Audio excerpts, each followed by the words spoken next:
Late Night Health continues. I'm Mark Alyn, along with the insane Daryl Wayne. Don't ask, just accept it. We are going to talk right now with a young lady whose name is Celia Ward-Wallace. She's a certified business and life coach, and we're going to talk about mentally detoxing. And with all the tragedy that we've had in the last week or so, with hurricanes a couple of weeks ago, with the events in Vegas, I think this is a perfect time to talk to Celia. And welcome to Late Night Health. Is there a way to... Thank you. You're welcome. Is there a way to just clear away all this negative news junk? I almost said news crap. That's just clogging and bottling my mind, and I would assume everybody else's. Yeah, well, it's a daily struggle for all of us. There is that buildup that we get from overexposure to all of the toxic stuff happening in our universe and in our homes. And so we definitely have to have lots of great tools in our back pocket to pull out at any given time to figure out what is the best technique we can use right now to set our mind free and stop the worry and the fear that is inevitably going to start cropping up. So we definitely want to focus on our mental health during these times and make sure that we are processing our emotion, processing our trauma, and finding ways to really release it out of our body.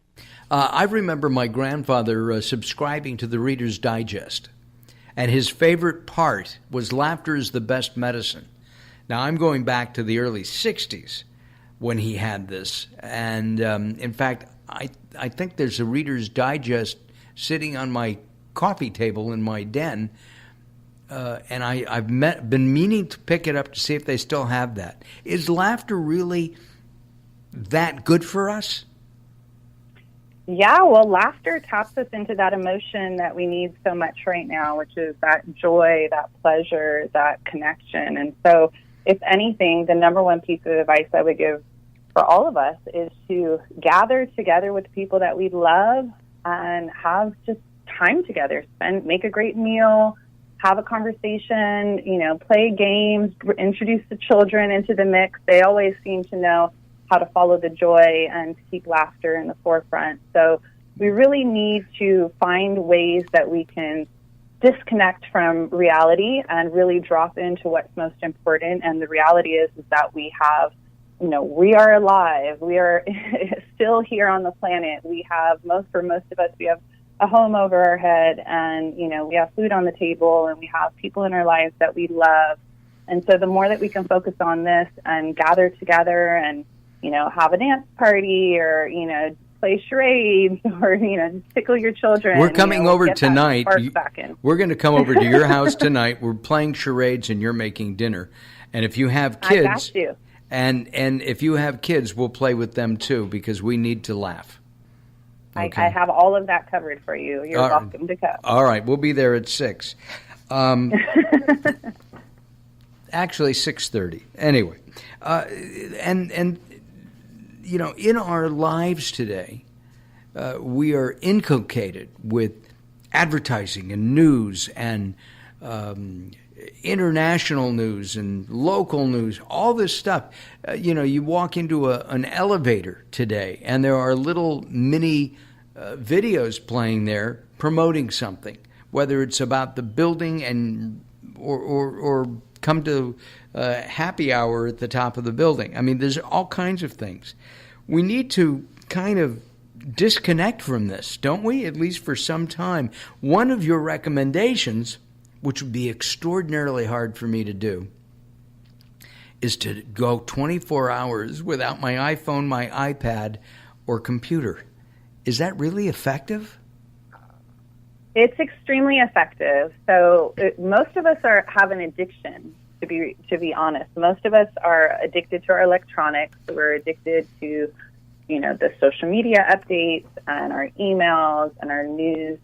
And just by taking the opportunity to disconnect for 24 hours, immediately, first of all, you can see how addicted you are because you're going to start to very quickly start to feel, the jonesing to get back online or to refresh the web page or whatever.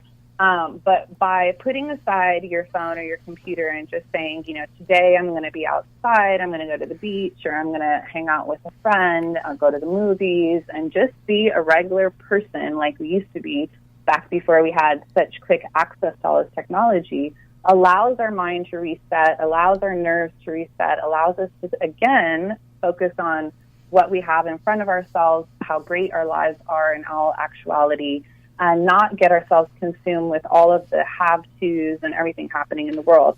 And one thing is, for those who are listening that maybe say, okay, 24 hours, Celia, are you serious? That's a little extreme. I would just challenge you, if you want to take an abbreviated version of this, is to pick a certain time each night that you are going to shut your phone down and all of your electronics. I'll give you a pass on watching a movie or something like that. But otherwise, turn your phone off and just put it on airplane mode so that you're not looking at the news before bed and you're not looking at social media before bed. And let's say maybe 8:30, 9 o'clock, you're done for the night. And then you allow your mind to actually start to unprocess, unpack all of that junk that's in it and allow it to float away so that you can transition into a good night's sleep. Because what's happening is so many people are taking so much stress with them into their sleep that they have insomnia, and they're really not allowing themselves to get into that deep, nourishing sleep that we need to heal our bodies. And, of course, we've talked about sleep and the fact that people don't get generally enough sleep in today's society. We just, 6 to 8 would be a minimum, and I think that I don't know many people who do that many hours of sleep. Our guest is life and business coach Celia Ward Wallace. Before you became a coach, what did you do, Celia? Before I became a coach, I was just like everybody else, working a 9 to 5. I worked for the City of Los Angeles Recreation and Parks Department, and I was a community center director. So wait a second, that's outside. That's outside. You get to play with the little kids. Why would you give that up? No, I'm teasing you. I gave that up because I was very good at it, but it wasn't my passion. And so what I teach now is to find something that you're great at, but also you love and that you feel is part of your purpose here on the planet. So for me, I've really now learned that my purpose on this planet is about uplifting humanity and helping them step forward to make a difference in the world. And so I'm getting to do that now. And I was able to leave behind a beautiful profession after being there for 13 years. Gotcha. Had you always wanted to be a park director? You went to school for that? I was an athlete growing up. I played basketball and softball my whole life, and in college I was very competitive in basketball as well. And so when I graduated, I just felt like being involved in recreation was a natural extension. I also studied sociology and world arts and cultures, and so I love people and diversity and social justice issues and all that fun stuff. So working at your local community center seemed to be able to, do all of those things all in one job. And so it really was a great fit, but it just, at a certain point, which I think a lot of people can relate to, at a certain point, I just felt like it was no longer a fit. However, I was doing what I was supposed to do, which was go to work each day, even if I didn't love the job. And the fact that I was receiving a great paycheck and benefits made it almost what they call like the golden handcuffs, where I couldn't not go do that job because that was a job everybody would love, and why would I leave that job? And so it wasn't until I sort of had life intervene and everything fell apart in my life that I actually realized there was something else that I was destined to do, and that's how I started to embark on that transition to creating a more aligned life for myself. One of the other things that people don't do is to take time for themselves to meditate, to just clear their minds. Our friend Swami, who teaches a 1-minute meditation technique, at least as a beginning, he's done hours and hours. I have trouble clearing my mind for 10 seconds. Things just, pay that bill, did you do this, did you file that, did you call her, all this stuff. And I think most people are like that. It's hard to calm yourself, to detune, or to use your term, detox your brain quickly. and he's come up with a very successful way of doing that. And meditation is one of the other points that you tell your clients about. Tell us about why meditation is something that you support and encourage people to try. Yeah, so I am a recovered type A personality, so I know exactly. Are you sure you're recovered? Wait, are you sure you're recovered? I am recovered because what I used to be is just a type A personality. Now I brought in all that other side of myself that is the holistic person. So I'm not just somebody who can get things done. I'm also somebody that can take care of myself and rest and relax as well. And so I really learned to balance it all out.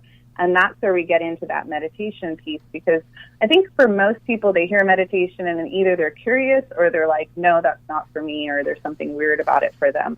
But really, if we can demystify what it is and understand that all we're talking about is sitting outside or sitting on your floor or sitting somewhere that you feel comfortable and just being still for 1 minute, 5 minutes, whatever it's going to be, and realizing the fact that you have this monkey brain where, you're having all of these thoughts jumping around the whole time, and just sort of paying attention to it. So the fact is that people think they have to quiet their mind. Well, that comes after practice and time, and that comes later. But for right now, just the practice of centering yourself, disconnecting from doing anything, allowing yourself to sit still and observing the thoughts that come into your mind. The most challenging practice, but that we can all do, is when that thought comes in, not go spiraling down the action list for it of, okay, I have to do a presentation tomorrow at work, and then start creating the whole action plan for it, instead of allowing that thought to come in and say, oh, I'm thinking about the fact that I have a presentation to do tomorrow. Okay, I'll come back to that when I have time to think about that, not now. And then allowing a new thought to come in. Oh, I have to do laundry later. Okay, great. Saw that one. Let it go by. And after a while, you'll start to see your mind is not being flooded with so many thoughts. It starts to get a little bit quieter, and it's just allowing your brain to rest. And so that's resting the value is really in that meditation. Resting your brain is really important. My thought is that most people today are ADD. We have so much going on, and we're teaching our kids to have this too. They have soccer and ballerina, ballet and dance and language and religious studies. All these different things are happening in these, and then sporting activities. It goes on, and we just don't know which way to turn to first. And when we come back, maybe we can discuss that a little bit. And also, you're a proponent of positive affirmations. We'll be talking about that as well. I'm Mark Alyn, along with the insane Daryl Wayne. This is Late Night Health. Join us at facebook.com/Late Night Health Radio.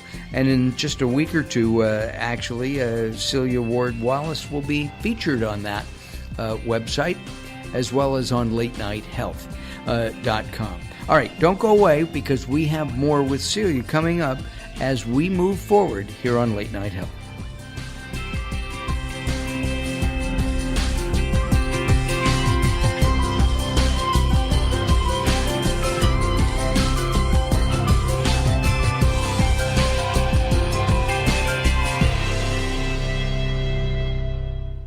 Welcome to Guide to the Soul.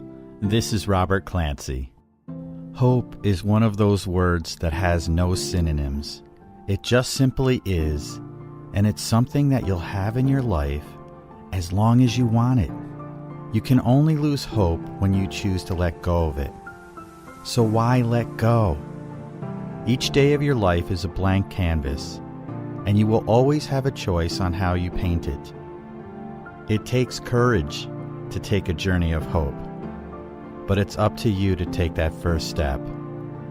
And it's always accomplished by taking one step at a time.